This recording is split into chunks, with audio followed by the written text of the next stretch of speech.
is calling you.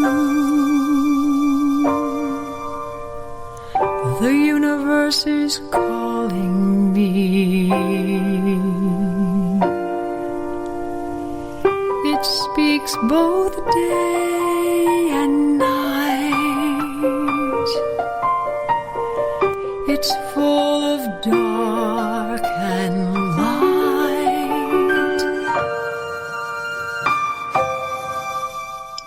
Well, hello there, everybody. This is Mark D'Antonio with Sky Tour Radio. And yes, your ears are not deceiving you. This is a live show. I've been away for a while, but we'll talk about that shortly. And I am here with, of course, our ever-present co-host, Amanda Curran. Hi there, Amanda. Hi, Mark. How are you? I am good. And we have Daryl Mason here as well. Hi, Daryl. Hello, Mark. Hello, Amanda. Hi, everybody. Hi. So I just wanted to let everybody know that I've been thinking about a show tonight. I had another idea in mind, but events of the past week have forced me to change. So tonight's show represents a complete change in the schedule. And I think that one of the problems is we have a wonderful, iconic radio telescope in Puerto Rico that has collapsed, and it's the end of an era. And we will talk about that shortly. I do, though, want to welcome you to kgraradio.com and to Sky Tour Radio here. And, if you are a fan of Sky Tour Radio, then you'll be a fan of Sky Tour Livestream. This is our clear night journey into the night sky, courtesy of our now two observatories. One is tooling up out in Arizona, and the one out here in Connecticut under a fairly dark sky is ready, willing, and running. And you can come here to check out stellar birthplaces. You can see the remnants of dead and dying stars. You view glittering jewel boxes of rich clusters of stars. And you see all these wondrous phenomena right from your living room. Toss it up on the big screen and sit back and relax. It's like watching a TV show or a movie. And you can be involved. You can suggest objects that we can look at. If you know of any, if you don't know any, then you can actually you can turn around and just sit back and enjoy the show. And we have, of course, Amanda and Daryl with us on Sky Tour Livestream, and they're here with us here on Sky Tour Radio. So it's the same crew. And the nice thing is that with two observatories, we actually double the amount of time that we have in the night sky.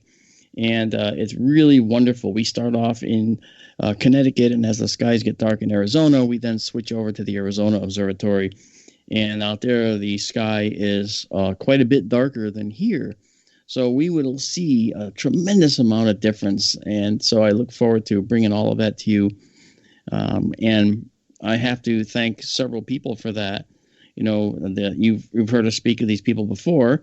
We have Tara, who is in the Phoenix MUFON. She is an amazing part of Sky Tour Livestream. She was overseeing the construction of the observatory out there, as well as the person doing the lion's share of the work, who was Marianne Robb. And Marianne has actually done wonders for us. This would not have happened without either of those two people. And it was actually our good friend Marianne's birthday yesterday. Yes, I believe it was yesterday. So happy belated, Marianne. If you see her, send her your love. Yeah, absolutely. It was a wonderful happy birthday to Marianne Robb. And so that said, we're ready, man. We just have to get the equipment installed out there. So thanks to COVID, I've had to put it off 6 full times. Yeah, okay. I actually would have been there right now working on the observatory, but I had to cancel the trip once again, which would have been the 30th of November through the 13th of December. But I'm looking at a possibility of going out on the 30th of December. And if I do, I'm probably going to be out there for 2 to 3 weeks because I'm going to install equipment. I'm going to go live with the observatory, and we're going to run it through a series of tests, but all live with an audience, people that join us. So they'll see us through the early days of Sky Tour Livestream West, the observatory out there. And that building is big enough to house 3 different instruments. We have one that's going in now. That's going to be the one that we use here in Connecticut. And we're going to then put a second one in there that's going to be a wide field view. That we have that telescope here as well. And it's going to go on its own mount. And it'll be controlled separately. So we'll be able to do all of that at the same time. And then on the third mount, we're going to have another streaming group who, as soon as they commit, they want to commit. I'm sure they will, but I don't want to speak for them. As soon as they commit, they will have the third pier in the telescopic observation building, the observatory. And you might wonder, since it's in the middle of the desert, where are we getting our internet from? Well, initially, we're going to use HughesNet, which is a satellite internet. It's terribly slow, but you'll never guess what we're going to use. Daryl, any ideas? Boo, hiss.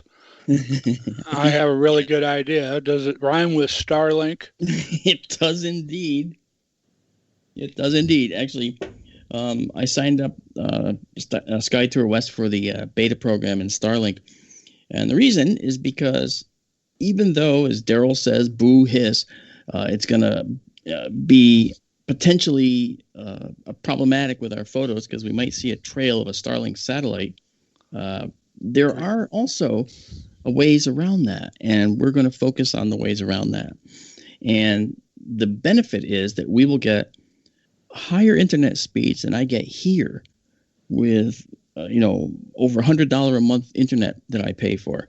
So out there, we're going to get the same speeds, actually 3 times as fast out in the desert where there's nothing. And so that's going to bring this into a whole new realm where we're going to be able to offer many telescopic views all at once on individual channels. People are going to be able to do all that stuff. And so our other streamer partner will be able to stream their thing. We'll be able to stream our thing. At the same time, we'll be able to do the wide field all at the same time. I'm telling you, I don't have enough eyes to see the screens I'm going to need, It's going to be beautiful, and I can't wait for this to all come out. I think it's already in the planning stages. I've been doing this planning this for about 2 or 3 years now to get a all the listeners are excited. They've been following the journey ever since you first mentioned. I know the people are wonderful. Yeah, it's going to be great. Yeah. Exciting times ahead, folks. I think so. And the nice thing is we also stand a chance to do some real research over there in that particular observatory as well. And I'll convert this one to allow some additional research as well, because I want to get into spectroscopy, which is something I did when I was getting my degree in astronomy. And I'd like to kind of return to those roots and show people what that's all about. I've taught some classes in the observatory around the world, right from here. And, I've had classes of kids and young adults actually watching from thousands of miles away. And I'd lead them on a class across the world. And that is true public outreach, folks. That is probably the quintessential astronomical playground, all right? And learning how to do astronomy. You can do workshops this way. In fact, I'm going to be doing a workshop here in Connecticut on astronomy, hopefully in February. And it's going to involve that kind of thing. So it's remote learning is what it is. And that's what SkyTour Livestream is. If you haven't become a member, just go to YouTube. It's free. Hang out. Enjoy it. Enjoy the company. The chat is really lively. And I know I'm spending a lot of time on this right now, but the fact is it's ramping up. It's gearing up. And it's becoming something way more than I ever thought it could be. And I have to... On the first break, I do want to find out what we're going to be doing about our phones, because I would like to have our phones live throughout the night here. So again, we're 2 hours here, so obviously we go to 10. But we won't answer them until I make the announcement that the calls are going to be ready to be answered. Okay. But if you have any questions for us, you can email us at SkyTourRadio, all one word, at kgraradio.com. SkyTourRadio@kgraradio.com. Now, I mentioned early on, as we got on board here, it was with great sadness that I watched the video of the Arecibo Observatory collapsing. But that was after they already decided that they're going to decommission it. All right. Now that's decom. And when they decom a facility, everything is taken down, everything is removed, and it's returned to the state that the land had before they ever arrived. That was the goal of the decom of Arecibo. Well, these cables that were supporting the structure that collapsed had a different idea. And they burst and broke, and you could see it happen both from a drone and from the control room. It's just, it's fascinating and horrifying all at the same time. And the best thing is, not a single person was injured. And there were people that have been up in the rigging way up high, 500 feet over that dish, working on instrumentation up there, scientists and technicians alike. And they just didn't happen to be up there at that point. Actually, it was off limits since the cable started breaking. But think about it. That's a tremendous loss to the community. And we're going to talk about what this loss means to the community. And we're going to also talk about the accomplishments of Arecibo and more, right? But you know what? Up next here, I would like to actually have Daryl tell us about Jupiter and Saturn, because there's something phenomenal that's going to be happening soon. And he has a few other topics to talk about, including the upcoming winter solstice. Now, Daryl, I'm curious. I want to know about Jupiter and Saturn and what's going on with them. And I think you're the guy to explain it to folks in a way that we can all understand. Okay. So, here goes. I have not had a chance to talk about this. If we had done a live stream or earlier radio shows here, I surely would have jumped at the chance. But, life gets in the way, and you've had commitments, and the information is out there now. I bet many or most or all of you have heard about this by now. On December 21st, which coincidentally is the date of the winter solstice, Jupiter and Saturn are going to grow. They're going to be in conjunction. They're only going to be 1/10 of a degree apart in the sky. That is 1/5 of a lunar diameter. They have not been this close since 1623. Galileo was alive the last time this happened. It's a big deal. Gosh, where to start? Jupiter takes 12 years to complete one orbit around the sun, 12 Earth years to make one Jovian year, okay? And Jupiter's king of the planets. He marches at a stately pace across the sky. He spends 1 year in each house of the zodiac, each sign of the zodiacal constellations, and it takes him 12 years to complete a circuit, okay? Saturn, on the other hand, takes 29 and a half years to complete an orbit around the sun, 29 and a half Earth years. And what it winds up meaning is that Jupiter and Saturn only meet once every 20 years in the sky when they're in conjunction. The last time happened in the year 2000. Before that, it was 1980. I have mentioned before, I hang out on Reddit too much, and it's been going around there. And I find it kind of sad that most people just don't give a hoot about this. This is the sort of thing that people used to measure their lives by, okay? It would only happen maybe 3, maybe 4 times in a person's lifetime. And it's going to happen here in a couple of weeks. And it's going to be beautiful. Now, that's the short form of this. It is going to happen on December 21st, the day of the solstice, coincidentally.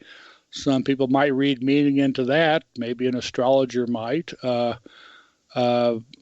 I guess I'd have to call it coincidence, but it's going to be beautiful nonetheless, and certainly something worth watching.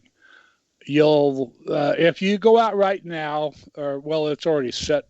If you're east of the Mississippi, or Eastern and Central time zones, they probably set already. They are dropping into the southwest, heading toward the sun. So they're setting a little earlier every night. And from here, at least in Colorado, they're set pretty much by 7 p.m. now.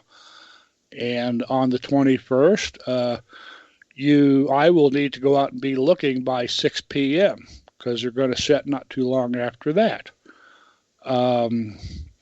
But right now, tonight, I was out looking earlier, and they're just 1 finger width apart. If you hold your hand out at arm's length, 1 finger width apart is all they are. Now, if you watch the Sky Tour live streams, or I probably mentioned this on the radio show before, back during the summer in July when Jupiter and Saturn were both at opposition, they were about 4 fingers apart, or about a hand span apart at arm's length. And that distance has lessened now to where it's just a single finger width apart. And they're going to keep coming closer and closer yet together. They'll be at their closest on the 21st. If you look the night before, it'll, as seen from the U.S., well, they'll still be darn close, but Jupiter will not have passed Saturn yet. If you look on the night of the 21st, weather permitting, it will already have happened as seen from the U.S., so Jupiter will have already sort of passed Saturn, but they'll still be really, really close together. It is definitely worth watching for. I want to mention, too, though, something else is going to be happening heading into the conjunction. It's called a Great Conjunction because it only happens once every 20 years. But on the 16th of December, you might want to write this down on your calendar if you have an interest. A young crescent moon is going to be joining Jupiter and Saturn. And this will make for a beautiful photo opportunity. They'll be a little bit too far apart to fit into the same field of view of a telescope on the 16th, but a young crescent moon will be slung right below Jupiter and Saturn, I think a little bit to the right or to the west, but they'll all be in a beautiful close group together. And if you look at this and you try to imagine, this is like looking at the vanishing point. Like if you're staring down a highway out in the country, you know, that vanishing point where the sides of the highway seem to come together. And if you look at the moon and Jupiter and Saturn like they're highway markers or signposts along the road, you know, well, when you look at the three of them, they'll make a beautiful beautiful trio in binoculars. It's like the moon, Jupiter, and Saturn are all signposts on the highway. Now, when you look at the moon, it's only 240,000 miles away. Let's round it up and call it 250,000. And just above that, you'll see Jupiter. Jupiter will be about 1,600 times farther away, something on the order of over 400 million miles. And then you'll see Saturn right next to Jupiter. Saturn will be about twice or 2.5 times again farther away. So it's like those highway reflective markers, you know, you see them marching off toward the horizon, getting shorter and closer and blah, blah, blah. If you go out and try to open up your mind and look at that and visualize it that is precisely what you'll be seeing on the evening of the 16th. And the moon will probably, if you have good weather, it'll be a young crescent. You should be able to see Earth shine on the dark portion of the moon. That's reflected light from Earth lighting up the unlit portion of the moon. And it's just going to be a beautiful thing to see. So not only do you have something to look forward to on the 21st, but you've got something almost as good happening on the 16th. And I strongly encourage everybody to get out and look. I do too, Daryl. That's wonderful news. Wonderful, and wonderful job, by the way. Thank you. And thank you. Feel free to jump in anywhere along the way if you have other comments you'd like to make. I did want to say one thing. When Daryl was saying that Jupiter and Saturn will be less than a degree apart or so, that's the equivalent of holding up your little finger at arm's length. Okay, that's about 1 degree roughly. Now, everybody's a little bit different, but plus or minus. And if you hold your whole hand out, then the distance from the tip of your thumb to the tip of your pinky finger, that's just about 20 degrees. Okay, so that gives you an idea. You can actually use your hands to do a lot of measuring in the sky. You know, your fist is 10 degrees, you know, at arm's length, but everything's in your arm's length, you know, and it's proportional. But that's cool. And, you know, X-Lady asked a really incredible question, which I think is pretty interesting. And I've thought about this too. I've actually wondered about this. X-Lady asked, could a conjunction like the Jupiter-Saturn conjunction have been the Christmas star? You know, the Star of Bethlehem. I tend to think it might have been Venus, okay, at some point, but that's, you know, my particular view. I don't know for sure. It would definitely be hanging low in the sky. What are your thoughts, Daryl? What do you think? Oh, sure. I've seen speculation about this now and in years past, that they called it a star, or, you know, if it was really, it looked like two stars close together. It is certainly something to mark, that, you know, it's not something you see every day. And to see the two biggest planets in the solar system come so close together, I'm sure people would have found great meaning in this. Yeah, I think so. Now, you would think that people would be used to seeing the evening star or the morning star, Venus, right? But the conjunctions, as X-Lady says, okay, the conjunctions are a little more rare. So it's conceivable that within a generation of people, they might not have seen such a thing before, and they would recognize it as being different from Venus in the evening or morning sky, even though they wouldn't know what it was. You know, they would not know what Venus was, but they might see this as something different still from whatever that other thing was. And that might have been the draw. So it's interesting. You know, I really wish that Ron Mallett, you know, of University of Connecticut, he's a physicist. I'm on a STEM board with him.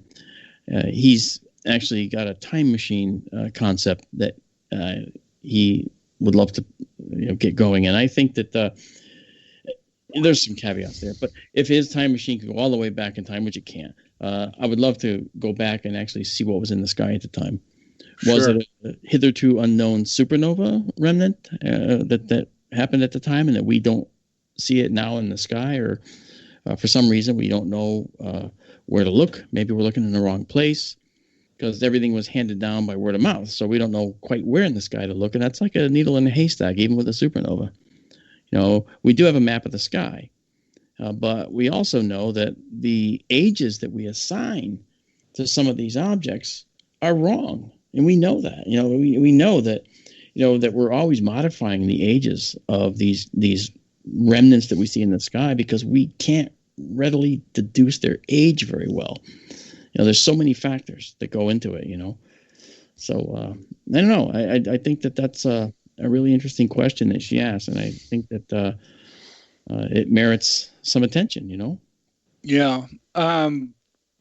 Surely there must be some astronomy programs out there. I know you use Stellarium, and there are many others.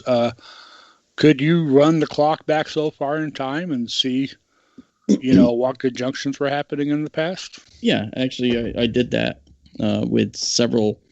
I think I did that with the Sky Professional. I think I did that with Stellarium. I went back as far as I could.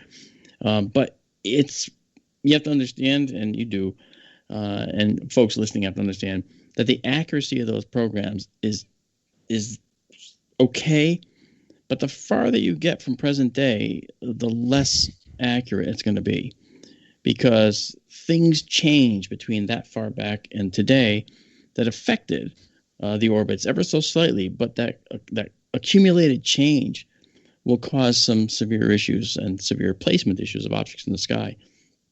I see it now with our telescope. Now, when I tell my telescope, you know, here in SkyTour live stream, I tell it, okay, go to the moon. It goes to the moon. The moon is right there in the center. Then I say, okay, go to Jupiter. And it goes to Jupiter. And Jupiter is slightly off center. It's not quite right. It's calculating where it is on the fly. But even the calculation for the current coordinates is not accurate, entirely accurate. Now, some of that is probably due to the scope alignment, of course, and people are out there nodding their head saying, well, of course, But you have to understand it's a permanent mount telescope in the observatory. I spent a great deal of time getting it aligned. And so I don't have any problem finding really faint objects, and they show up dead center most of the time. So when you go to planets where you have to calculate that position, that calculation can be off a little bit. And because there's more than just doing the calculation, there's other factors that aren't taken into account. So I would love to know whether we were looking at a really cool conjunction. Was there a point in time where Mars, Jupiter, and Saturn were close enough in the sky that they really looked interesting to people? I don't know. Is it possible even for that to happen? I don't know. So it's something that I would love to go back and check out. But as always, Daryl, you make us think. You keep us on our toes. And even as an astronomer, I just love listening to you because you say things that I don't know everything. And so when you talk, I feel like I'm in class too, and I really like that. So thank you. Well, sure. Amanda's asleep. Hello, Amanda. Wake up. No, I love it. No, Daryl always has wonderful analogies, things people can actually wrap their heads around. And this is a big topic. Everywhere you go, it's it's mind blowing. So, Amanda, I hope you get the chance to go out and look. I'm supposed to be clouded for the next week. A lot of rain coming my way, but I will try. I will try. It sounds very exciting. I hate to break up this love fest, but we have to take a break, guys. We will be right back after these sponsors. And when we come back, we're going to start talking about Arecibo and that unfortunate disaster. We'll be right back. This is Mark D'Antonio, Amanda, and Daryl with SkyTour Livestream. SkyTour Radio. We'll be right back.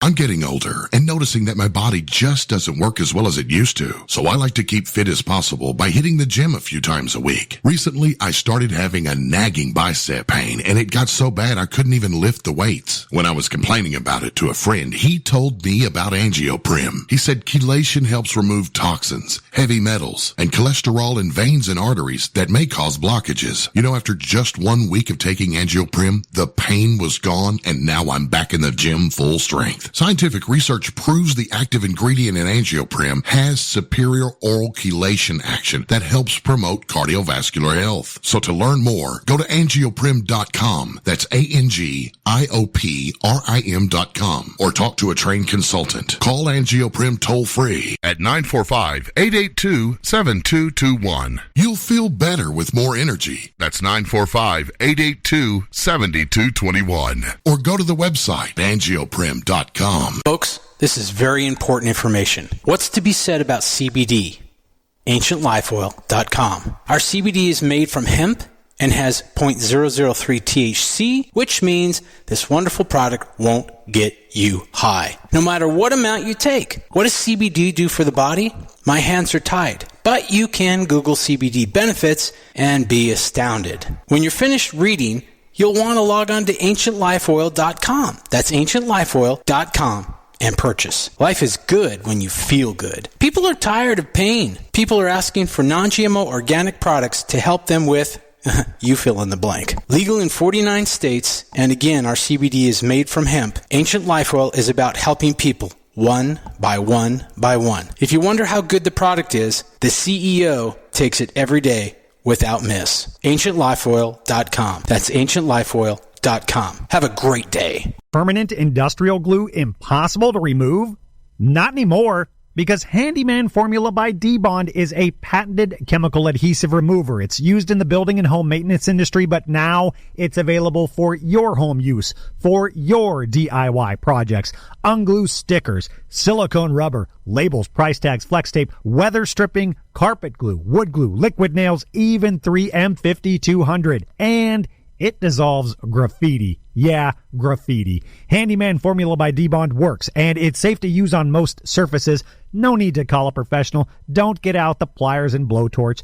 Just apply a little Handyman Formula by D-Bond and wait 90 seconds, then quickly and easily pull the items apart. Get unstuck. Visit dbondhandymanformula.com. That's dbondhandymanformula.com or call 561-575-4200. Handyman Formula by D-Bond. Mainstream media's most wanted. KGRAradio.com. Hey, welcome back to Sky Tour Radio. This is Mark D'Antonio with Amanda ta-da and Daryl dum-da-da. Those are your new sounds, by the way. So Amanda ta-da and Daryl, your dum-da-da. So, you know. I always wanted intro music. See, I knew. I figured you wanted some intro music. So it's not really the best, but if you come up with your own theme and you want to play it, you know, over your microphone, well, feel free to do that. You know, that's okay. Yeah. You know, I'm hiding the fact that I'm actually kind of despondent tonight over the loss of Arecibo. I grew up with the Arecibo radio telescope, doing amazing discoveries and sending messages to the stars. And I just wanted to give people a background on it a little bit, and then we'll talk about what happened. If you really want to see what happened, I don't know, Amanda, if it's possible, but you sent me the story. And this story does come from Amanda. She sent me the articles to talk about, but I had already seen this, unfortunately. You know, I got like 100 people sent me messages. Did you see Arecibo crash? Yeah, I did, yes. Everyone in chat is already talking about it. They knew you'd be getting to it, and yeah, a lot of people are pretty upset, so they feel your pain. Yeah, if there's any questions, feel free. Just pelt us with questions. I don't mind. I just, you know, get it out of your system. Arecibo is the loss of an era, and although it wasn't the largest radio telescope on the planet, it was the one that had the highest resolution. And I won't go into the whole explanation of that, but keep in mind it has to do with the way the panels of aluminum that made up the dish were designed, and they're perforated panels. Okay, but I want to kind of give you some background on this. You know, when we talk about a telescope, you think of looking through it with your eye and seeing an object in the view, in the eyepiece. That's a visual telescope, an optical telescope.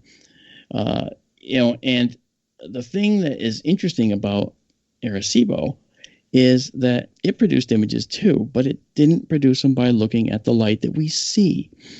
All right, and we'll talk about that in just a few seconds. So what was that telescope? What was Arecibo? You know, well, as I alluded to, it was a radio telescope. And, well, you know, what's that? Well, the spectrum that we know of, the light that comes from the sun, all the light that comes from the stars, it's composed of electromagnetic radiation. It's energy that comes to us, and it comes to us as a wave, you know, like an ocean wave. Okay, think of it as a up and down wave that comes toward us. A sine wave, you know, that squiggly line that has smooth tops and bottoms, and you know, and the light can be a wave or a particle. We're only going to talk about the wave nature of light tonight. We're not going to go into any of the particle stuff, but we're going to talk about waves. So the visible light that we see is what we know as Roy G. Biv. It's a funny name, but that's the name of the guy. It's the name of the spectrum. Roy, R-O-Y, red, orange, yellow. G, green, blue, indigo, violet. Biv. So Roy G. Biv is the visual spectrum that we see with our eyes. Okay? And red is lower energy, or what we call longer wavelength. And B is higher energy, or shorter wavelength. Think of short as pent up energy bundles, okay? And think of long as relaxed, okay? So the B is tightly packed together. It's very, very high energy. So what do we mean by a wavelength? In classical terms, again, I said this a moment ago, think of ocean waves. They have a crest and a trough. You flow on the waves. My seasick nature is brought about by repeated travel over aforementioned crests and troughs. And I have been seasick with the best of them, let me tell you. And these are waves, as we know, waves of water. But light is also in the form of waves and has crests and troughs as well. It's just energy, all right? So the wavelength of a wave, whether on the ocean and water, okay, or seismic waves, sound, like an earthquake, or when applied to light, which is electromagnetic energy, it's the distance between successive crests of the wave. So wave top to wave top, that is a wavelength, all right? And so that crest to crest distance is the one we care about. And visible light from blue to red is in the crest to crest distance range of, and this is a distance, 380 to 700 nanometers. And a nanometer is a billionth of a meter. So it means that the visible light spectrum runs from 380 nanometers, which is a really, really tiny measurement of distance, to 700, which is also a really, really tiny measurement of distance, but bigger than 380. So 380 to 700 is the visual spectrum that you see with your eyes. So light wavelengths in the visible range are small, but they're not the shortest. If you go shorter than that, then you actually leave the visible spectrum, and the crest-to-crest different distances on these waves are even smaller and smaller. And if you go to the opposite end of the spectrum, the longer wavelengths take us to the infrared first, right? Which is like heat rising off a road. You see what it does to the air. Those are long wavelengths. That's why you can see the actual shimmer, all right?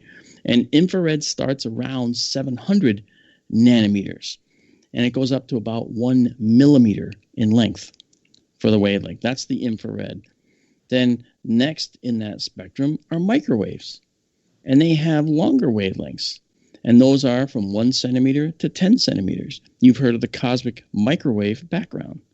Well, telescopes that are designed to look at microwaves are not optical telescopes.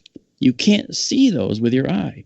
You need to detect them with a telescope that's tuned to looking at the microwave frequencies. Okay, and the wavelengths from 1 centimeter to 10 centimeters is where that's going to be.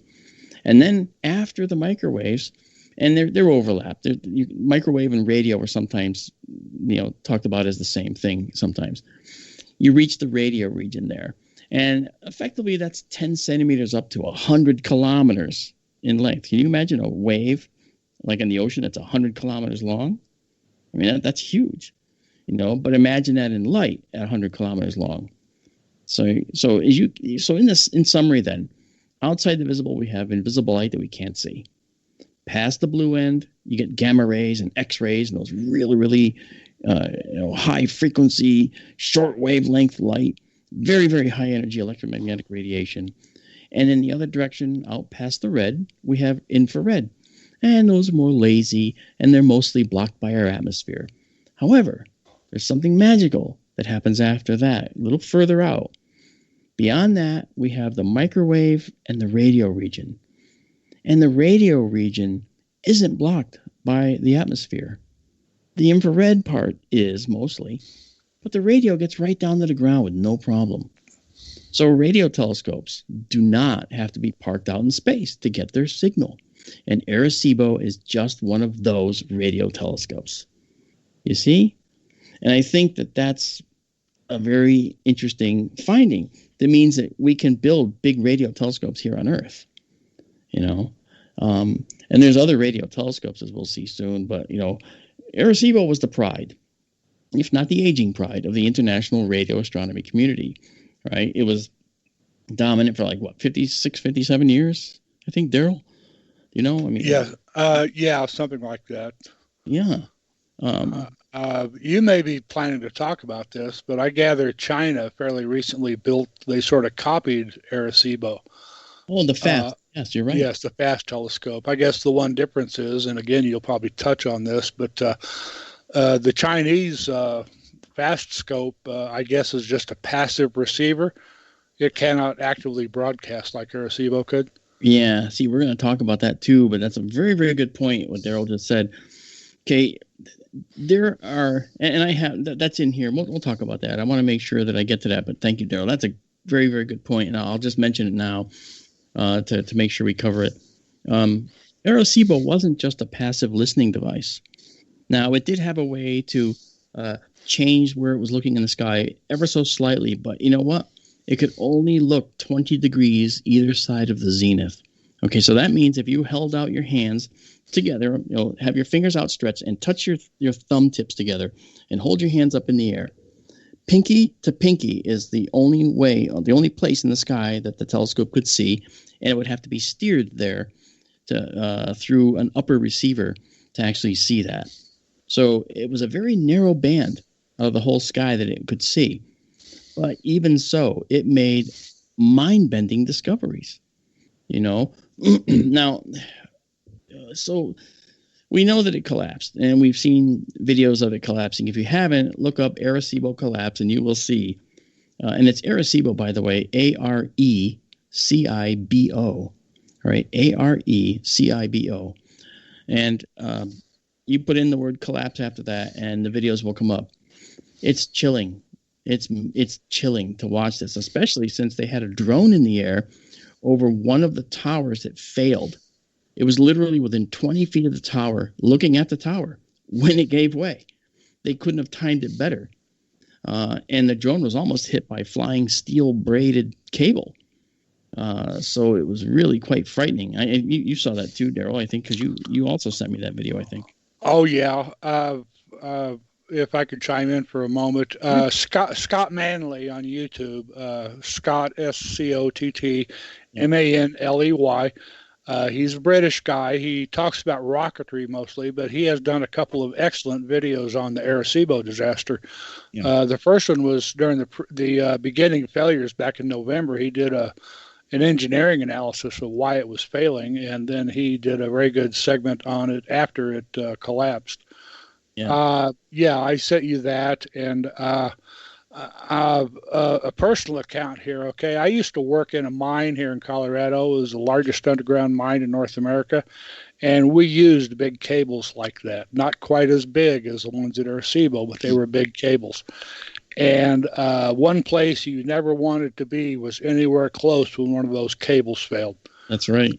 They would cut you in two. Yep, that's like the flight of a carrier. Same thing. Yep, they'd pop your head like a zit, and it happens sometimes. Wonderful analogy there, Daryl. Thanks. You're absolutely right. And Arecibo, the cables were 3 1/4 inch in diameter, and they were braided strands of very fine wire, all twisted together for strength. Now, what I did was, first of all, when we talk about what went wrong, well, in August, there was a cable that actually snapped. Now, that doesn't really mean much unless you know how it's all built, and I'm going to tell you about that in a little bit.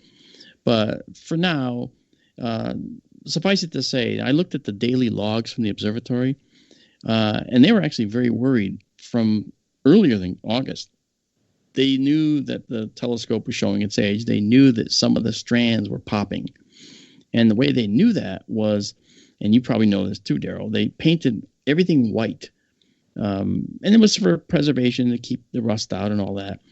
But whenever a strand of the many, many, many hundreds of strands in a 3 1/4 inch braid would pop, when one fine strand would pop, it would explode the paint off the surface, and you'd get this long, thin black line along the cable. Uh-huh. It was just an immediate warning sign. Oh no, this cable is parting, And in August, one of those cables did fully snap, and there's a large connection to the tower. The way this works is there's 3 towers around the dish. The towers are several hundred feet tall apiece, and they have cables coming out of them, and they support the gigantic array over the middle of the dish that's held 500 feet in the air over the dish. And that array over the dish is where scientists would go and work at times. They would go up there to make changes to the antennae, to the receivers. Some of the receivers up there were cooled by liquid helium. They had to be up there to do stuff. And when one of those cables broke, that effectively shut down all that work. There was no one that was going to be in the air when you have cables going on you. And from out on that central section, if a strand popped, you'd hear it all the way through the structure. You'd hear that. And that would probably be the most chilling sound you could hear 500 feet in the air, knowing that your cables are parting, because the only place to go is down, at the with the force of gravity accelerating you down into this dish. Well, as with all things that are well maintained, things can go wrong. And in the logs, I noticed that they saw that there were some of these strands that had popped. And then in August, as I mentioned, that cable did fully snap. Now, at 3¼ inches in diameter, that's an amazing amount of carrying strength in a cable of that size. But you say, well, how old was that cable? Well, the cable was 56 years old, 57 years old. It was actually there since the beginning. So weather, exposure in between times where there wasn't quite enough sealant or paint on them, and over time, things just loosen up. And all it needs is a little bit of play, and then things can happen. And when the cables began to pop, some of those strands would come out with a lot of force. You could see areas where the paint was shattered for quite a distance along the cable when one single strand popped, because it really was crazy. I looked at some forensic photos today, actually, stored at the National Radio Astronomy Observatory site, and you can see many strands that had broken and popped. Now, there were calls to repair it, right after that first cable snapped. Oh, no, let's repair it. We should be able to repair it and get it repaired. But then in November, another cable snapped. And you have to understand that structure that I was telling you about that's suspended over the dish, was 900 tons. 900 tons, all right? And it's 450 feet in the air over the dish. So when the second cable snapped, they said, okay, if two cables are going, they're all going to go at some point. So we should talk about decommissioning this facility. And that's when they started talking about permanently closing Arecibo. But that was November. But before they could even make a decision, the telescope decided for them on December 1st. And you literally, in the video, you actually watch the far tower cable give way. You actually see it go. And that's the one that the drone was hovering over and looking at. And you see it from the drone perspective, 20 feet from the cable parting. And you see the cable tear out of the top of the tower. And then that central point now is only supported by the other two towers and not the third tower. And so it just swings down on those other two sets of cables. And as it does, those cables, of course, can't handle the strain. They break. And that central section crashes down into the dish. And the dust rises. And then you see the towers themselves. The very top points of the towers are yanked down because there is what are called back guy lines, back guy wires, which are wires going the opposite direction down into the ground to support the tower with an equal force to balance the force of the weight of that central section pulling on the towers from the other side. And when those cables holding that central section are now ripped apart, well, now those back cables are going to yank this top part down, and it did. It yanked the towers down backwards. So it was really just a total destruction. I mean, if they wanted to destroy Arecibo and they were planning on it, there was no better way to do it, I don't think. Maybe the only thing they would have done, Daryl, is to remove the dish entirely before collapsing the center or something, If I could jump in for a second.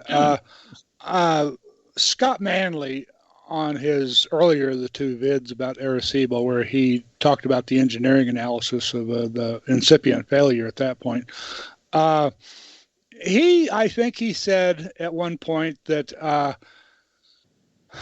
they had added to the secondary structure the part that was hanging out over the middle of the dish, and it added a whole lot of additional weight to it. Yeah, that was 1990s. That exceeded the weight, so to speak. Yeah, that's That was in 1997. They added what's called these Gregorian reflectors inside a domed housing. Right. Arecibo never had a domed housing on it until 1997. And that domed housing contained additional instrumentation with helium-cooled receivers, and which we'll talk about a little bit. And that did add a lot of weight. But that geodesic dome was very lightweight material itself. In fact, when one of the cables parted, when the cable snapped, as you said, it shot back to the central array and ripped right through that geodesic dome. Mm-hmm. And it ripped it like it was paper. It was lightweight material, so it didn't add. The dome itself didn't add significant weight, but the overall material inside, the overall equipment inside, did. So it didn't help the matters. That's for sure. That's for sure. And I just think that when this came down, I just looked at it and I shook my head and said, "It's the end of an era, folks." And it only took 17 seconds to go from radio telescope, that's a premier, highest resolution telescope on Earth, to being a pile of wreckage. Could the collapse have been a good thing? Like a silver lining to a cloud? I mean, they were so worried before the final collapse. It was so bad that they wouldn't let anybody near the telescope. Right. But now that it's collapsed, I mean, can they just go in and clean it up and start over? Good question. I think that there's things they learned. They added equipment to Arecibo that it didn't originally have. Mm-hmm. And we're going to talk about some of that in a little while. But and that stuff is stuff that was used for making up for design differences that it couldn't handle certain things. It could only view the zenith, and 20 degrees either side, and it had to use this special curved arm under it that weighed a lot to move this receiver and these reflectors. The azimuth arm. Yes, the azimuth arm is what it's called. Yeah, and that was a curved structure underneath this central thing hanging 500 feet above the dish, and it would have to move along that in order to be able to look at different parts of the sky. That added considerable weight, to this overall system. The dome added some. Either way, it was more cumbersome. But we talk about Arecibo and we say, what did it do for us? What did Arecibo do for us? It was the second largest radio telescope in the world. Okay. And it held that record until 2016, when the largest was the one you mentioned earlier, which was the 500 meter aperture spherical telescope, or FAST, in China. And the panels on its reflector, all right, that are on the surface of its reflector, would articulate a little bit to assist in changing the focus. Now, Arecibo did not have that capability. However, Arecibo had a better resolution than this particular telescope, even though it was that much bigger. Okay. And it had to do with the way those panels were designed. Now, Arecibo was a fixed dish like the FAST telescope in China.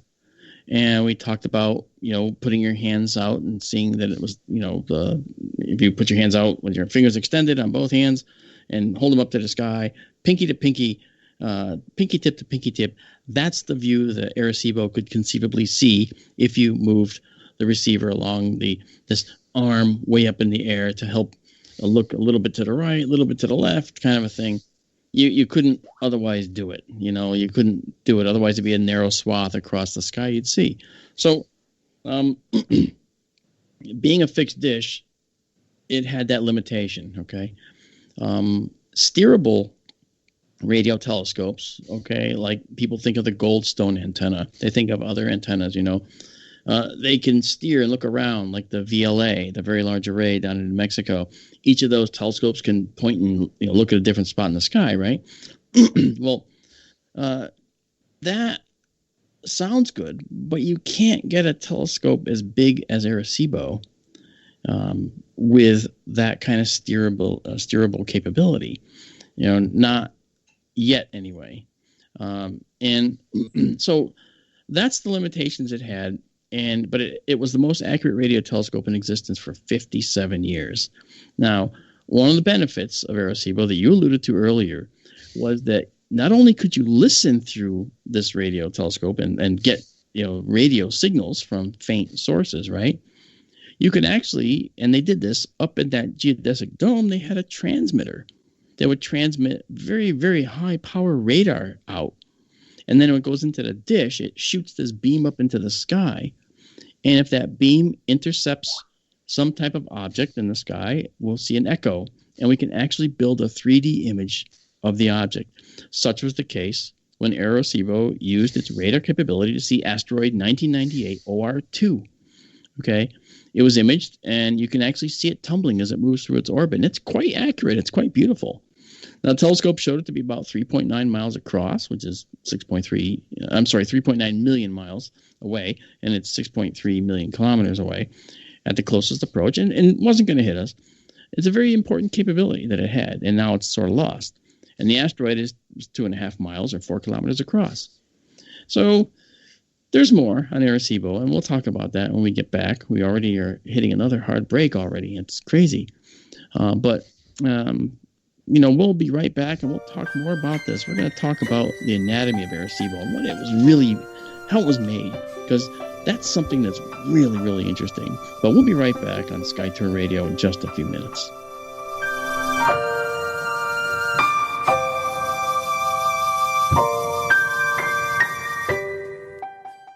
Hi, folks. It's troubling times, and fear is pushing emotions, which in turn pushes health the wrong direction. Do you ever get an ache because life is uneasy? Try Life Change Tea at getthetea.com. Life Change Tea works on your digestive tract, helping to move food through quicker and comfortably so your health is spot on. Life Change Tea may not help with world issues, but it will help with your digestive issues. A glass a day helps keep the intruders away. So, change your life today. Log on to getthetea.com. That's getthetea.com. If your health game is off, get on by ordering Life Change Tea. Getthetea.com. And while you're on our site, look around at the great non-GMO organic supplements. And if you're a sales shopper, go to our specials page and see what's for you. I've been drinking the tea for 12 years, and I'm sure glad for its health benefits. Again, that's getthetea.com. Getthetea.com. The tea that makes you go. A birthday without her mom. An anniversary without her husband. Her wedding day without her dad. These are the days when military families feel it most of all. The loss of their soldier, their sailor, their airman, their Marine, their Coast Guardsman. Families never forget their loved ones lost to war or illness or suicide. Families never forget. And neither do we. We are TAPS, the Tragedy Assistance Program for Survivors. We provide resources, support, and comfort to heal the hearts and meet the needs of grieving military families, all at no cost to them. Your generosity can make an enormous difference in the lives of the families of our fallen military heroes. Our military families need to know they are not alone and they are not forgotten. Show them your support at TAPS.org. The Liberator Rocket Heater will heat your home for free. The highly efficient Liberator Rocket Heater has no moving parts. It's safe and strong, constructed of quarter-inch steel. So like all things made in the USA, it's built to last. Uses any kind of wood, sticks, even scrap in its gravity-fed firebox. And it heats workshops, homes, garages, outbuildings, industrial areas, and barns. Watch the video of this blast furnace stove in action. Visit RocketHeater.com. That's RocketHeater.com. Are you intrigued by Paranormal Talk Radio? You'll love the new Paranormal Radio app from TalkStream Live. You'll find a great selection of talk shows covering UFOs, ghosts, strange phenomena, and much more. Download the Paranormal Radio app now and start listening to the very best in paranormal talk entertainment, including the network you're listening to right now, the Paranormal Radio app. Free in Google Play and the iOS App Store. You listen to us, and we listen to you. And so does the CIA. KGRARadio.com.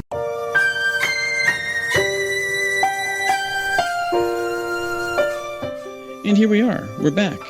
on kjraradio.com. I'm Mark D'Antonio on Sky Tour Radio with Amanda, Tara, and Daryl. Let me know how that works, guys. And this is the same as last time. I like that consistency. Yeah, it's sensationalism for you guys. You're really good. I want Ride of the Valkyries. Oh, the whole thing, or just like dun dun, dun, dun, that's it. Yeah,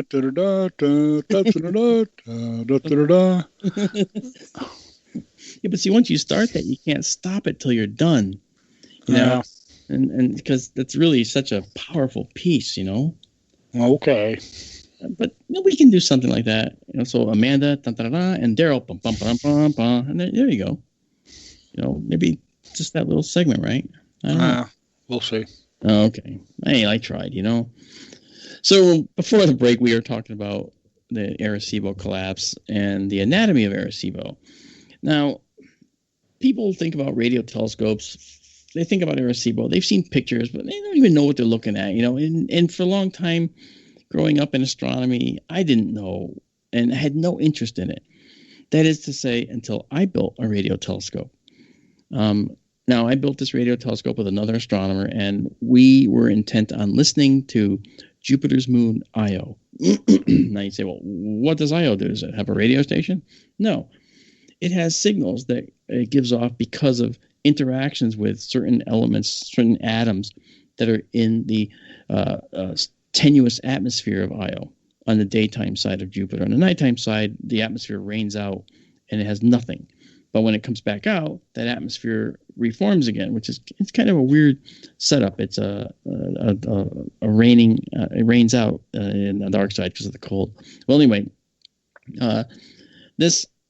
we're listening for sodium atoms around Io, and when we listen, you put up a radio telescope that's like the one we did something called a dipole antenna, and you aim those in a certain direction and you can hear certain things. And when we aimed the dipole antenna toward where Jupiter was in the daytime blue sky, we saw on the readout, we saw, bam, we got it. It's right there. You can see the sodium torus on Io. And it was really astonishing. And that was my first introduction to the beauty and understanding of radio astronomy. Because, yes, it was just a trace. It wasn't a beautiful photograph. But you were doing real science. You could see what was going on, and you could actually decipher, based on the frequencies you're seeing, what you're looking at. It's really, really cool. So a radio telescope that's more elaborate, like Arecibo, that's something that had far more capability. And depending on how it was constructed, and its size and the distance of that receiver that's hovering over the dish so many hundreds of feet in the air, you can listen to different frequencies coming in from the universe. And there's no way to discern between them unless you can focus down to a certain point. And Arecibo could do that with some of its antennas. All right. Now, as I said earlier, the Arecibo dish was a large dish. It was actually 1,000 feet across, which is 305 meters. Okay. And it was 167 feet deep, or 51 meters deep, from the edge down to the inside. And it literally is built on 20 full acres of land, and it originally had wire mesh for its dish because of the nature of radio waves. The wire mesh was more than enough to reflect it. But it really, in its latest iteration, it had over 40,000 3-foot by 6-foot aluminum panels that were perforated. So very lightweight. And it was supported from the sides around its perimeter of this karst sinkhole, which is a geological depression in the land, natural. Okay. And it was actually made as a section of a sphere. It was a spherical dish. So, but a section of it, just like the bottom little, below half section of the sphere on down, built into this little depression, this natural depression. Now, 450 feet above that was this 900-ton triangular platform that was supported by 3 towers. in an equilateral triangle arrangement. So the distance from one tower to the next was the same. And so there were three. There was one on one side, one, 60 degrees away, and another one 60 degrees away from that. And they had this equilateral triangle. And it's from those towers that this 900-ton platform was slung and hung. I think you mean 120 degrees, don't you? Yeah, thank you. Okay. Yeah. Thanks. My mind was racing ahead here. So that platform was 450 feet above the dish, and it was supported by those three towers. And so because it was an equal distance all the way around, they put the same number of cables down one end of this central section to one tower, same number to the other tower, and same number to the other tower. And I think there was something like 18 cables overall that were supporting that central section. And it could run without one of them. Okay. But with two, it was dangerously unstable. Anyway, that was from what I understand. But these three towers were all reinforced concrete that supported that overhead structure. And as I said, there's a lot of stress pulling those towers inward. Okay, with the weight of that big central section. But outside of those towers down to the ground, there was what we call, as I mentioned before, back guys or back cables, a whole bunch of them holding the towers down to the ground and equaling the pressure on the tower from the back side as well as the front side where that central section was hanging off for each of those towers. Okay. And that overhead structure was like this triangular truss. It was built like a bridge in structure. And the 18 cables were anchored to those three towers, as I said. Now, if there was an instability, well, then the tower could come under great pressure, and because that weight of that 900-ton structure was going to have a serious effect on a tower. So if like the back cables broke, well, then one of those towers would be just pulled right into the dish, because it wouldn't be able to support itself. So the bottom line was when a radio signal would come in from space, it would hit that big dish, and because it was curved in a sphere, it would reflect off that dish and focus up into a receiver. Now, originally there was just these receivers up there, called horns. That's the term for those. But they later, in 1997, they added this geodesic. 1996, I think actually, they added this dome called a Gregorian dome, and that dome where the signals would come up into was a little hole, and the signals would all come up off this dish and reflect into this thing. Those would go to what are called subreflectors. They contain two subreflectors that could focus the radio energy on the horns that were in there. And the horns are the signal receivers on a radio telescope. That's what receives the signal.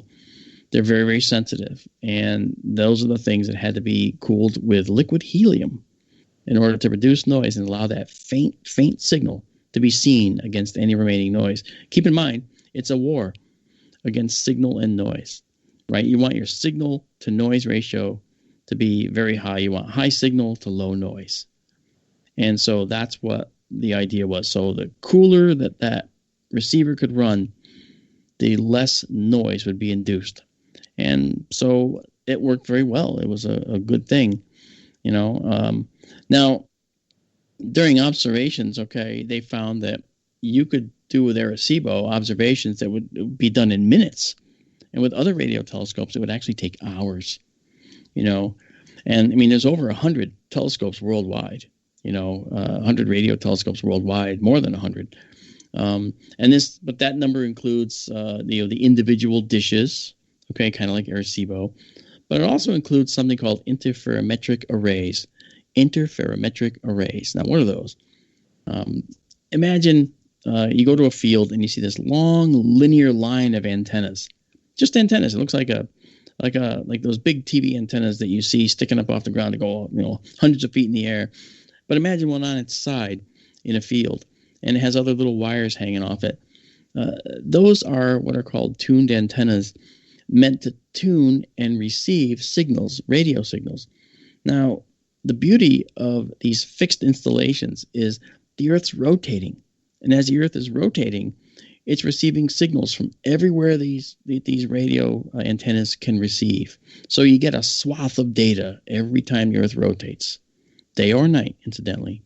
All right. And so from that, they actually would send the signals from more than one of these types of antennas to a central location, okay, which would take these signals, aggregate them into one signal, and correct for differences in time that takes the signals to get there, and build an image. And they're really cool, these interferometric arrays. And you might actually have seen them and not known you've seen them, because they're just long antennas laying in a field that look like they're not in any particular shape, but they are. They're in specific shapes. Some are in a T shape, some are linear, some are radial. Okay, and these things will be able to get information from the sky like Arecibo, but just not with the same resolution. And that's the drawback. They're not as intrinsically high in resolution as a single telescope with a big dish like Arecibo, or like the FAST telescope in China. Okay, but because these linear arrays like that are not a complete telescope with a big dish, working at such a theoretical diameter limits the brightness and sensitivity of the array. In other words, you can't see with like an eighth of a mirror on a telescope looking at a faint cluster of stars. If you only look at an eighth of the mirror, you're not going to see the things as bright unless you have the whole mirror, right? So think of these arrays as being kind of like little sections of a mirror, okay, as opposed to the whole mirror.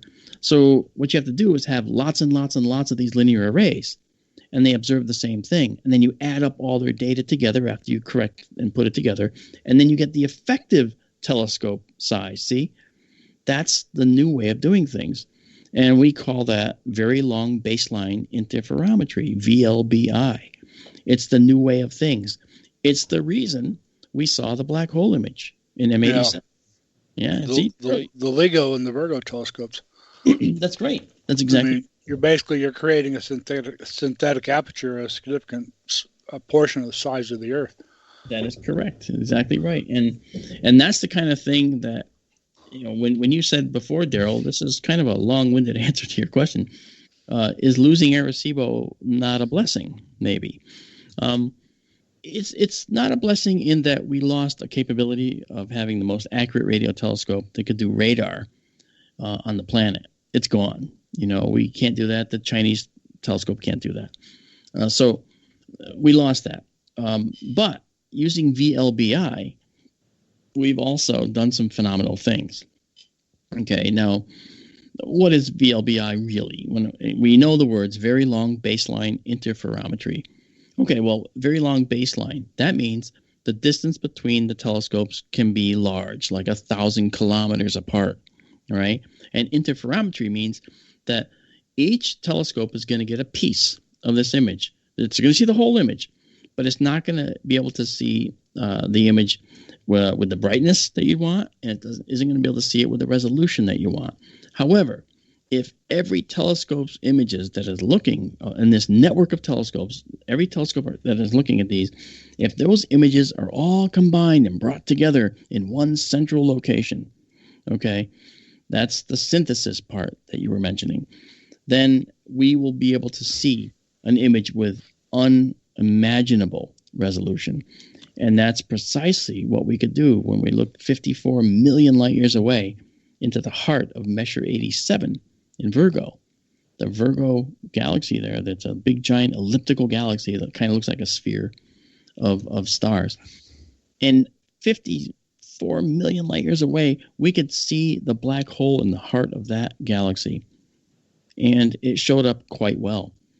That is impressive. And I think the Event Horizon Telescope is now working on looking at Sagittarius A, if I don't miss my guess.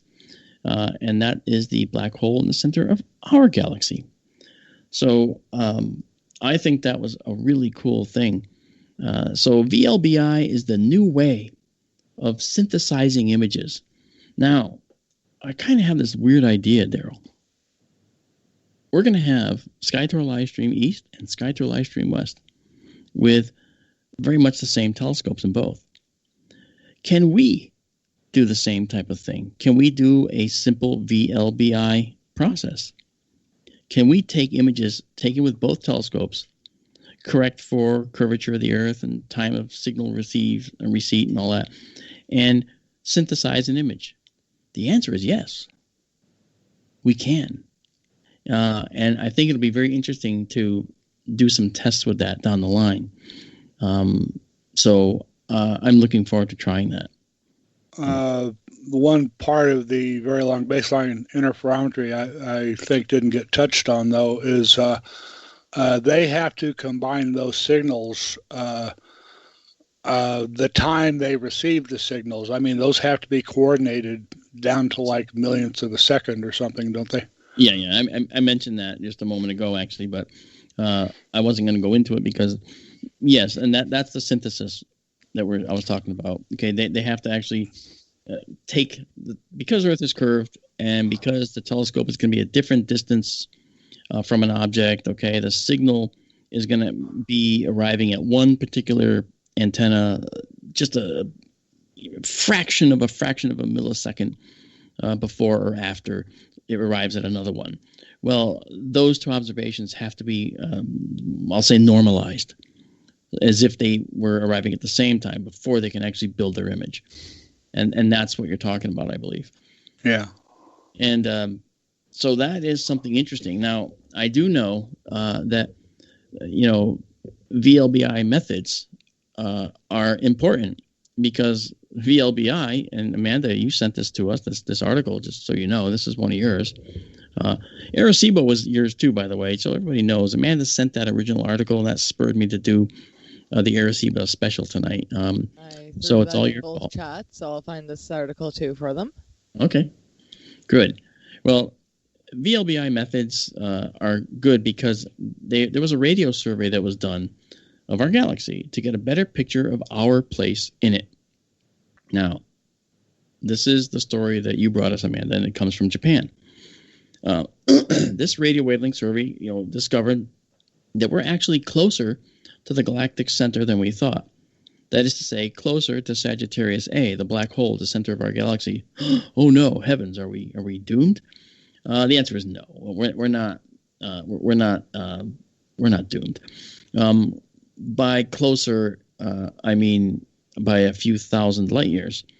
Now the instrument, by the way, was the VERA instrument, and VERA stands for the VLBI Exploration of Radio Astrometry, not astronomy, astrometry. Astrometry is like cartography. It's the precise positional analysis of bodies in the universe. Okay, measuring the position of a star in the sky, all right, is astrometry. I did this for a number of years in a major observatory on a parallax study. We measured the positions of stars to an incredible significant figure, I should say, after the decimal point. And this measurement allowed us to calculate the distances quite accurately to some of these stars. All right. So astrometry is the precise analysis of those positions. Okay. And VERA, the VLBI, Very Long Baseline Interferometry Exploration of Radio Astrometry, was used to survey nearby objects that could help us figure out how far we are from the galactic center. And it found that we're 25,800 light years from the center of the black hole, from the central black hole in our galaxy. Now, the previous estimate was 27,700. Okay, so you might say, well, that's less than 2,000. That's just under 2,000 light years closer to the center, right?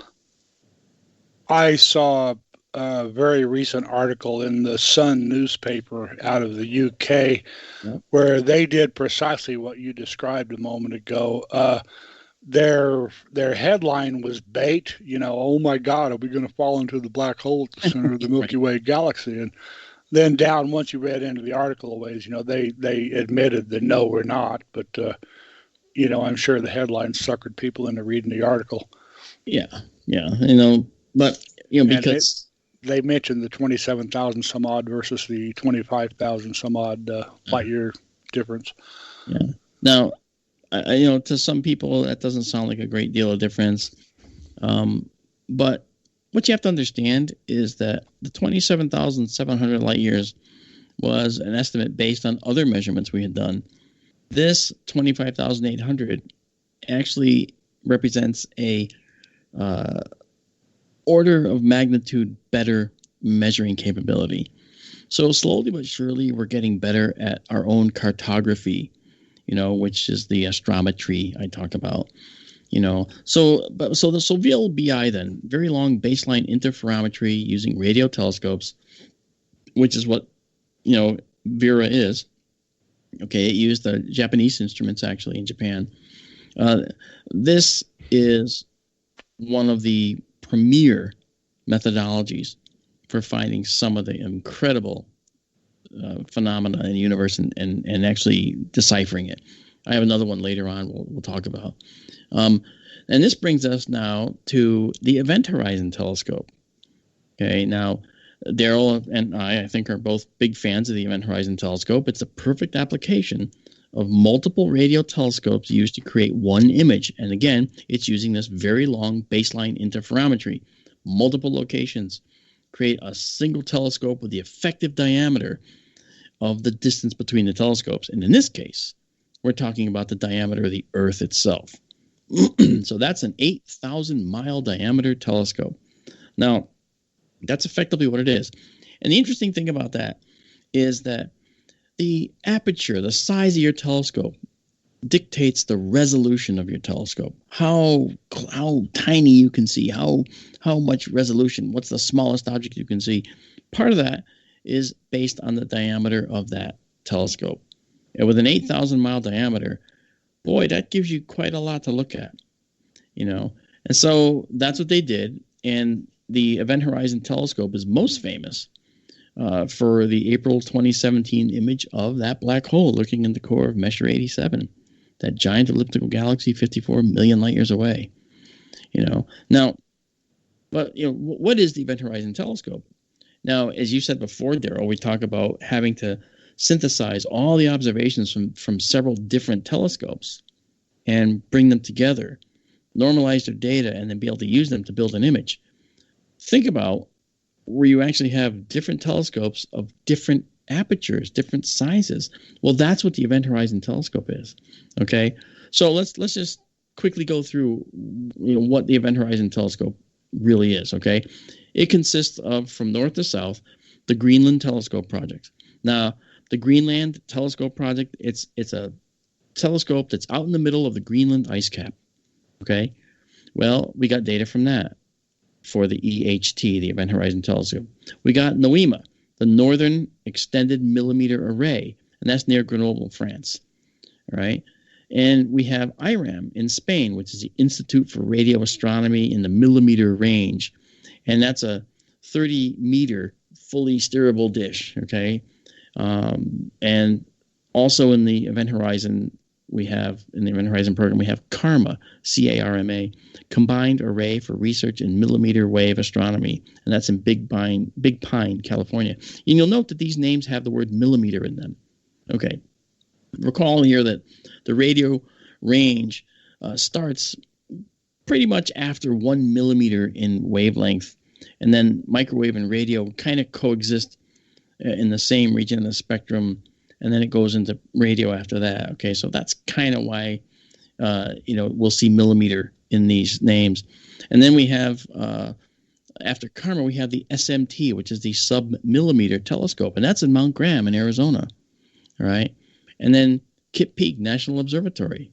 All right, Kitt Peak, KPNO.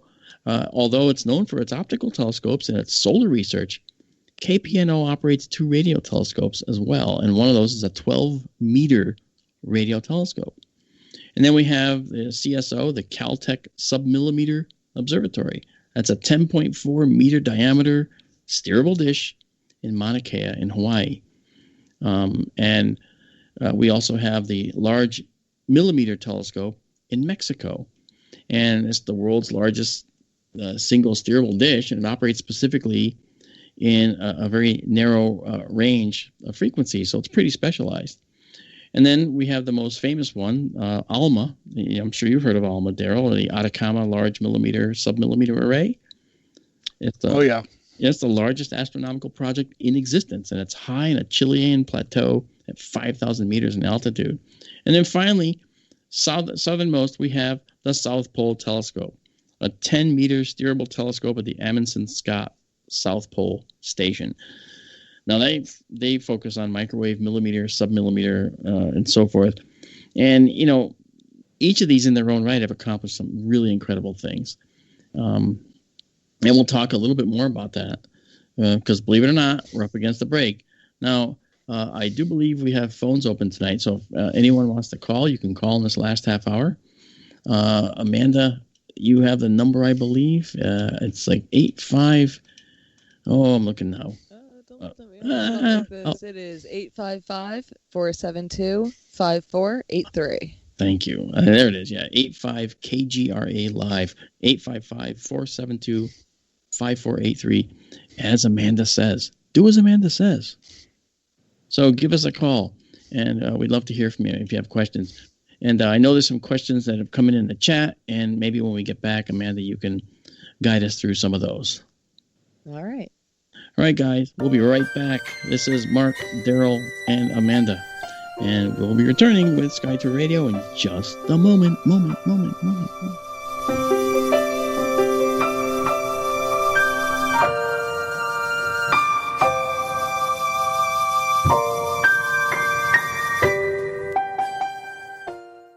Hi, folks.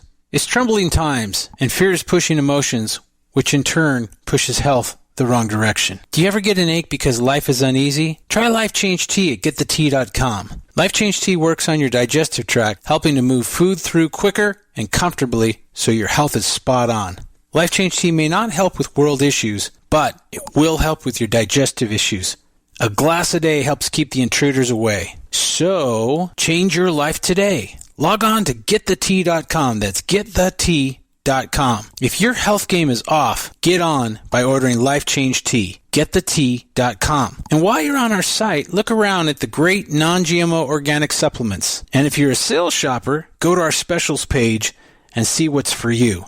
I've been drinking the tea for 12 years, and I'm sure glad for its health benefits. Again, that's GetTheTea.com. GetTheTea.com. The tea that makes you go. Permanent industrial glue impossible to remove? Not anymore, because Handyman Formula by D-Bond is a patented chemical adhesive remover. It's used in the building and home maintenance industry, but now it's available for your home use, for your DIY projects. Unglue stickers, silicone rubber, labels, price tags, flex tape, weather stripping, carpet glue, wood glue, liquid nails, even 3M 5200. And it dissolves graffiti. Yeah, graffiti. Handyman Formula by D-Bond works, and it's safe to use on most surfaces. No need to call a professional. Don't get out the pliers and blowtorch. Just apply a little Handyman Formula by D-Bond and wait 90 seconds, then quickly and easily pull the items apart. Get unstuck. Visit DBondHandymanFormula.com. That's DBondHandymanFormula.com or call 561-575-4200. Handyman Formula by D-Bond. Please listen. Now is not the time to fear. When your immune system is strong, shields up. You have very little worries. If your immune system is compromised, you're susceptible to all viruses. I say shields up and no fear. Try Heart Love from GetTheTea.com. Heart Love has a special ingredient called allicin. It comes from the healing part of the garlic plant. No garlic breath. No garlic leaking out your pores, just pure immune-building ingredients that gets your shields up. Heart Love is a unique blend of herbs that loves to build you up. Google garlic and know the benefits. One Heart Love pill is equal to 20 cloves of garlic. 20 cloves! Shields up. You've heard of our Life Change Cleansing Tea at GetTheTea.com. Now try Heart Love. And by the way, take your blood pressure and watch weekly what happens. So here's how to purchase. Log on to GetTheTea.com. That's GetTheTea.com and build your shields. That's GetTheTea.com. Mention Ray in the coupon code and hit apply and receive free shipping. Hey everyone, this is Nick Redfern and you're listening to Sky Tour Radio with Mark D'Antonio on the KGRA network, and so are the Men in Black. You listen to us, and we listen to you. And so does the CIA.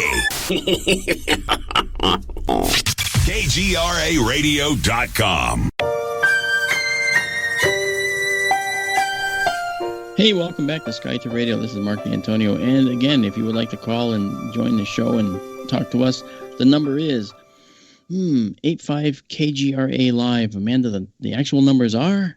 855-472-5483. Thank you. 855-472 and 5483. 5483. Okay. I tried to remember. Okay. Yeah, good job.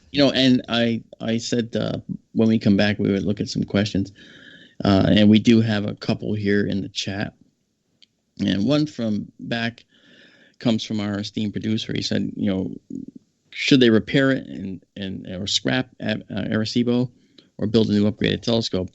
Kind of goes in line with what you said, Daryl. Yeah. What to do with it, and I think maybe they should consider utilizing the space. They've got technology there.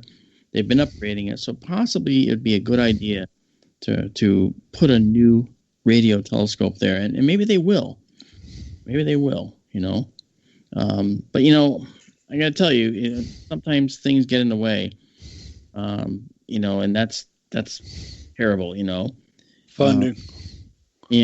Funding, yeah. Or politics, sometimes politics gets in the way. Yep. Remember the big SETI push using Arecibo and some of the other Deep Space Network telescopes?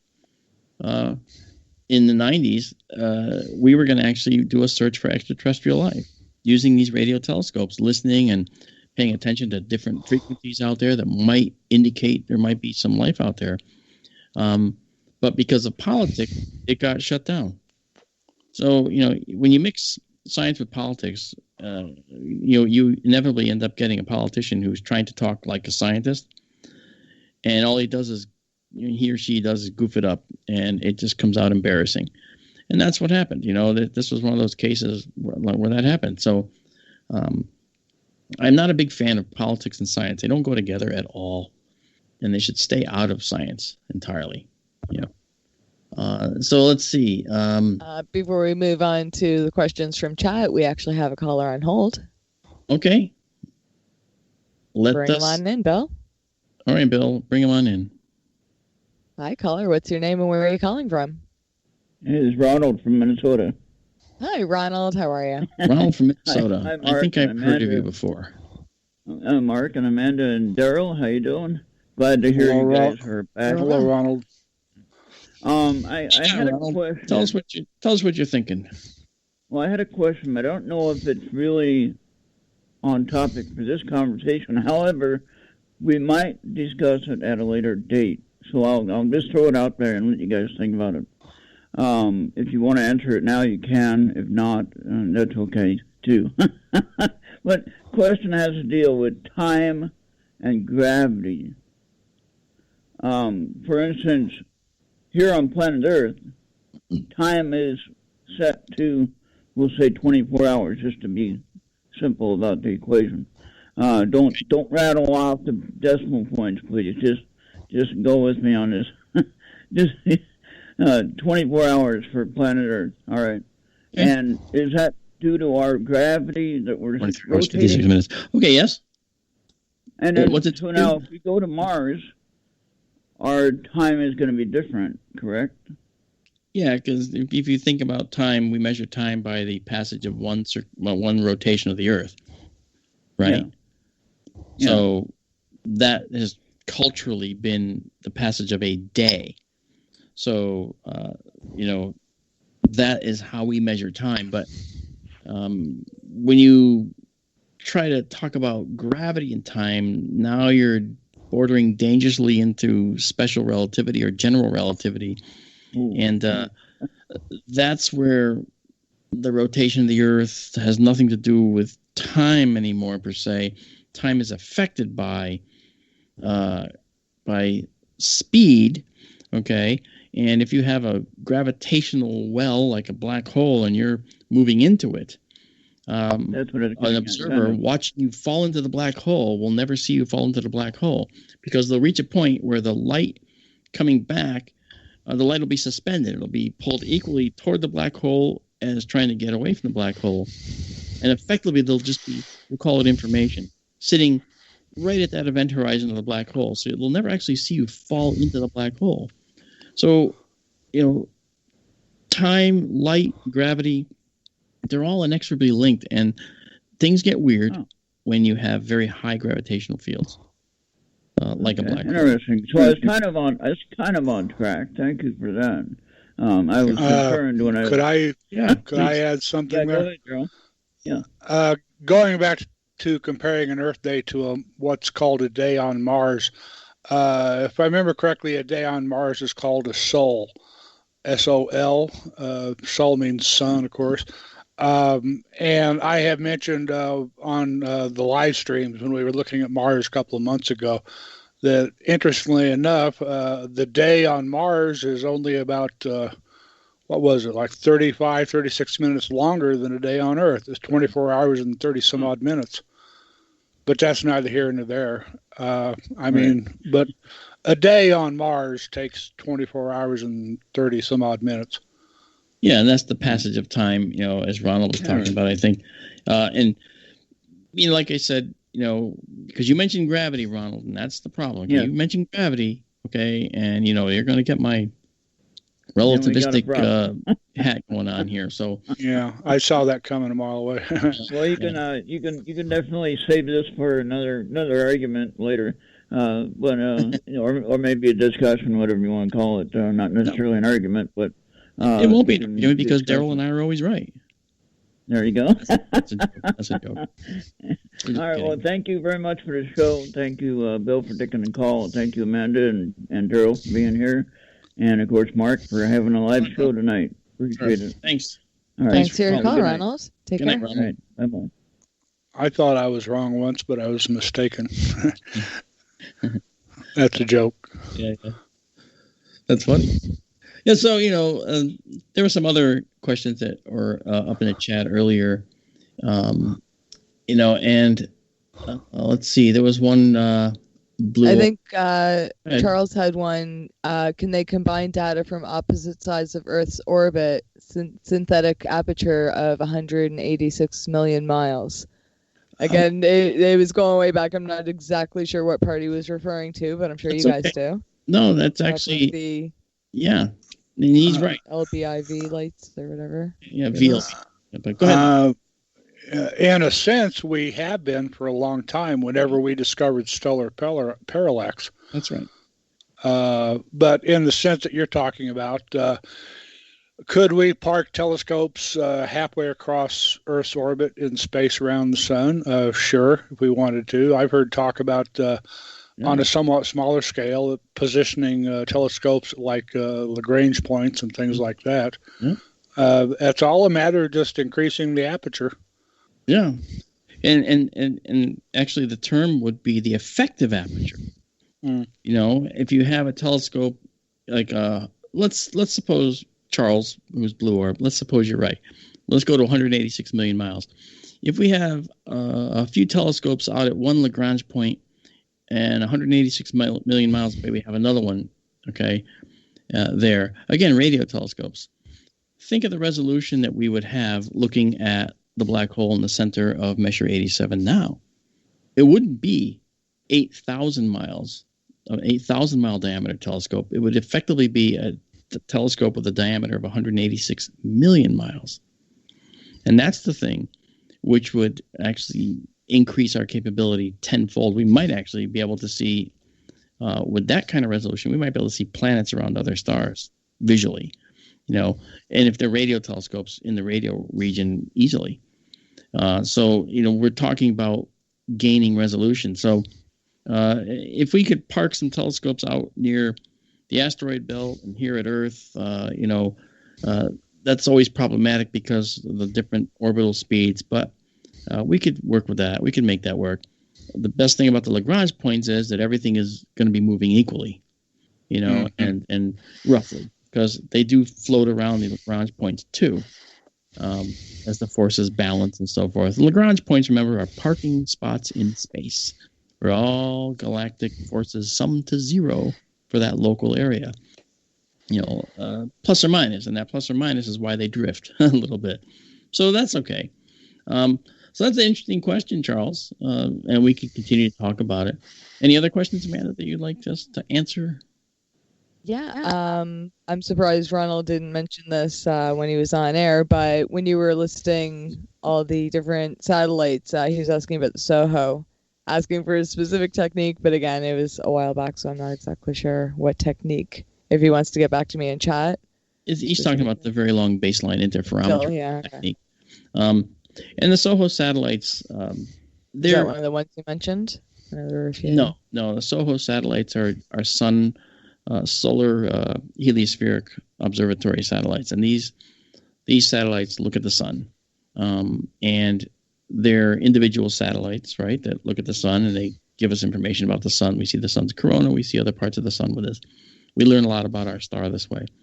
They don't use this technique as far as I know. There might be some ways that they combine some of their data that I'm not aware of. And I haven't seen any papers about that, but for all I know, they could be there. But I don't think they do. But that's a reasonable question to ask. Thanks, Ronald. Very cool. Yeah. What else you got, Amanda? We actually had one. It's a little off topic, but our friend Fantasy is over at Bill NY Skywatcher on YouTube, watching the sky and listening to Sky Tour Radio. He wanted to know, he's using a phone on his telescope to try to capture images. Yeah. And he's wondering if you, and even Daryl, you can pipe in here too. Do you guys have a favorite phone app that you could recommend for capturing exposure pictures on his phone when attached to the scope's eyepiece? I do. That's a very good question. Tell us all about it. I will. Daryl, do you have one? Do you have any? Not me. Okay. No, I don't think he really uses phones for it, but he might have some good recommendations anyway. Yeah, no. Fantasy, what you can do is there's an app for the iPhone, and it might be for Android as well, and it's called Manual. Okay, like read the manual. All right.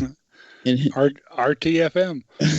Almost, yeah, that'd be a great name for an application. RTFM. Yeah, read the manual. Yeah, read the manual. Yeah. And Manual is the name of the application. The F is for fill in the blank, right? Yeah. Read the fill in your term here, Manual. But good. Manual is the name of the camera app, and what it is a fully manual camera. You can actually take exposures. Longer exposures with the Manual app. And that's the one that I would use at the eyepiece, right? Because it gives you the most control that you can get with your iPhone or possibly Android. Since I have iPhone, I don't know about Android, but it's Manual. The name of the app is Manual. Beautiful app. Actually, I use it quite a bit when I'm doing exposures at night, when I want to do stuff. It's pretty cool. Anything else? Amanda. Yeah, sorry, I have to come off mute first. Luna asks, do you think radio pollution will become a problem later on when making observations from Earth? Or is it even a problem? Oh, yeah, it's a huge problem. Yeah. That's why they have radio quiet areas. And that's why some people have been proposing the next big radio telescope should be built on the far side of the moon. Yep. Arthur C. Clarke actually proposed that good God, 50, 60 years ago. He saw it coming. He saw this coming, exactly right. And so, as Daryl says, there's really not much more you can add to that because Daryl's right. The radio arena is filled with all kinds of noise. I actually have a meter here that I can just turn on and measure the signals, the spurious signals going right through my body. And where I'm sitting, it's actually fairly low. But I move about a foot to behind me or to the right or up, and it pegs right out and maxes out in the red zone. So it's really amazing to think that we live in this bubble of this radio noise. Oh, we do. And it could be, we'll find out in 100 years that it was a source of all kinds of cancers and other kinds of bad things. Ugh. Oh, yeah. Yeah. Well, that was like all the talk when they were bringing 5G online. Oh, yeah. That's right. And, 5G, great as it might be in capability, it's also got issues, and then you're going to have, we have the Starlink satellites, okay, and those are going to be transceiver systems that, if you want to have Starlink on a building, for instance, I found out, I've got to spend $500 just to get the hardware. Then it'll be about $100 a month to have the internet connection. But once we have the internet connection, it'll be just amazing. No need to run cables or anything like that. I mean, right now we're running cables to a nearby building that has this satellite setup. But we'll go independent at some point in the future anyway. Right now we're green, so we're only using power of the sun for electricity and for everything else to run computers and all that, and the power of satellite for instance, the internet to power Sky Tour West. But there'll be a point where we're going to go independent, and I do believe we're probably going to have yet another observatory. I've already got plans for another building, not there, elsewhere. That's another story. But you know what? I want to actually have a total of 3, and that's so we can actually do some triangulation work. But what can I say? It's cool stuff, and we'll do more of that. Incidentally, I never even mentioned where I was the last few weeks, and I really apologize, guys. I mean, we didn't have shows because I was doing a project with a production company. So I was away doing a 2-hour documentary for a big network, and I was very happy to be picked as a cast member for this. That was really kind of cool. I mean, I've never expected it. But I actually had some very strange things happen during this, and I saw you tease some of it on Facebook. Are we going to get an exclusive here tonight? It sort of. It was a tease on Facebook because I didn't have the words for it. It was, I'm a science guy. I believe in science. Daryl believes in science, right? So if you're confronted with something that doesn't fit your scientific doctrine, what do? It is really strange. It affects you because you're trying to find an explanation for what just happened or what is happening. And I actually had 2 incidents that I could not explain. And again, I still don't have the words, and I'm sorry. And to all of you, I'm trying to come up with the right words. I'm not hesitating. This isn't some kind of viral marketing thing. I would tell you outright what happened, but I don't have the words for it. My science fails me here. But I was affected by something in 2 instances that really affected me viscerally. I mean, it went through my entire body. And it was like I stepped on an electrical cord or something. But I didn't. There was nothing there. I was standing on a rug. And so I have no idea what caused this particular feelings and the subsequent things that happened after that. So it's a very strange, and it's embarrassing to me in that I can't explain it. But when I can find the words in a way that doesn't make me look like an idiot, then I will be happy to just tell you everything, because I really don't know what it was. But I do know that it was really a lot of fun. It was a great deal of time, 15-hour days for 13 days. And the work was tremendous. I got to be a tech guy, basically, 1/3 of this team. And we did some investigations, and there's a couple places that were really quite interesting to go to, which I think I'm not allowed to say where we were and at that point, but I'll find out, and whatever I can tell you, I will, because I don't have any interest in keeping any of this back. I just know that there's a lot more out there than science can explain, and I knew that before, but if there was any doubt in my mind anywhere, which I don't think there was, it is absolutely gone now, because I experienced some things that you just don't happen. Okay, so did they get it on video? Yeah, they did. Yeah, they did in both cases, actually. So it's gonna, I don't know how they're gonna edit it out or whatever. I hope they don't show me being like a blubbering fool, because there was one point where I kind of was doing that and I was out of control. I couldn't do anything about it. It was happening by itself. And, I'm very assertive when it comes to this stuff. I'm like, hey, come on, we can investigate. I don't have a problem with that. We went into this one place and I decided, well, I'm going to go down alone into the basement and sit down there all alone, and let whatever, if there's something here, well, we'll have it come to me and let it do something. That's the attitude I have. And it did have. So, but other things were just unbelievable. And they got on camera. And I just couldn't believe it. It was embarrassing, because I was like, what did I do? What did I do wrong? Why did it pick on me? What did I do wrong? So anyway, it really strange, Do I believe there was an actual thing? Well, no. I mean, the science is still out for me. I want to know more. I want to investigate more. And if this becomes a series at some point, then I'll get that chance. So we'll see. But man, it really took a lot out of me. I came home after all those 13 days. I think I slept for 2 straight days. Because that was a lot of energy expended because of what happened.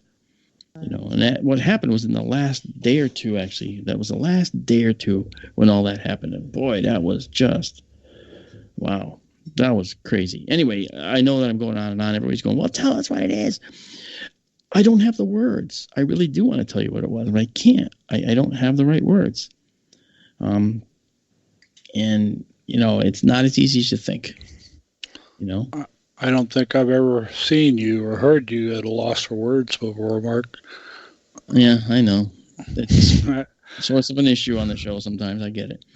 But honestly, Daryl, I was at a loss for words. I really was. And I still am. Incidentally, I do have to go back to Sky Tour Livestream West for 1 second. I got to go back because there's something I wanted to mention.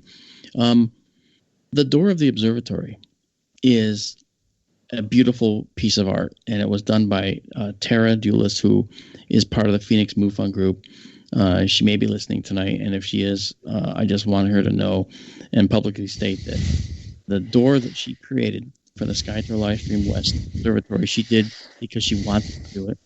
And what she created was an absolute masterpiece of art. And the way she did it was the most incredible technique. Imagine this. She has collected bottle caps of different colors for years. So she built an image of the Orion Nebula out of bottle caps on the door of the observatory. It's a stylized image. It looks like what you get from a very crude CCD that was a very low resolution. And then she has the STLS logo at the bottom. And they're all in the right colors because the caps. She didn't paint anything. She actually just took the caps, sorted them by color, and then laid this out and then attached them permanently to the door. Now, I have a contest going on my website, and you can message me privately up there when you see the link, when you see the post. If you can figure out how many bottle caps are in that door, and it's right there, you can see the whole door. All you have to do is count them. Sounds easy, okay? Until you start. Okay? If you get the right number, and I'll change that number to being within a certain percentage of the right number, because I recognize that you could never get the right number. It's going to be hard. But if you get the right number, we're going to send you free one of our 2.5-inch diameter 3D printed full sphere moons that we've made. They're absolutely astonishing. Almost every crater is on the moon, and it's in beautiful resolution. So that is free to the person who can guess how many bottle caps are on this door. All right. And once again, the artist is Tara Dulis. She is in the Phoenix MUFON group. She's an outstanding artist. She does all kinds of artwork, and she's very creative. I saw alien eggs today that she made that were illuminated with neon. Just a stunning creative talent. So I know it sounds like I'm gushing about it, but you know what? I can't gush. I couldn't gush more. She is phenomenal, and she did a great job in the door. Go to my Facebook site, look up that post. It's probably up near the top. You'll see the door, and then you'll see the challenge. And message me if you want to guess the number of caps. I got the right answer. Charles put it up in chat and Discord. Wow. Oh, he did put up the yeah. the link. Oh, thank you, Charles. Thank you so much. Thank you. Yeah, so a lot of bottle caps, guys. Check it out. A lot of bottle caps. And you know, I have to qualify it and say that no, she did not drink all the Bud Light to get the blue caps. Okay. She had been collecting them for many years. So I think that's pretty cool, you know. Where do people guess? On Facebook or? No, do a private message to me so that your guess doesn't go out into the public. Your guess that you just put in the chat is not correct, Amanda. Oh, sorry, Luna. Try again. Are people allowed to try more than once? Yeah, I don't have a problem with that. You know. So private message you where? In Facebook. In Facebook. Yeah. If you look for anyway, guys, we're really going up against it here. I want to thank you for joining us here on Sky Tour Radio one more night. Daryl, thank you for hanging with us tonight. You were great with this information. It was fantastic. Sure. Loved the conversation. And Amanda, as always, you're wonderful. Thank you for helping us the way you do. Of course, it's good to be back. Yeah, it was really good to be back. So everything better with Amanda. Oh, thank you. Exactly so. All right, guys. Well, thank you for coming tonight, and we will catch you on the other side, wherever that may be. This is Mark D'Antonio with Sky Tour Radio. Remember, when you go outside, keep looking up. Except while you're driving. Good night, everybody.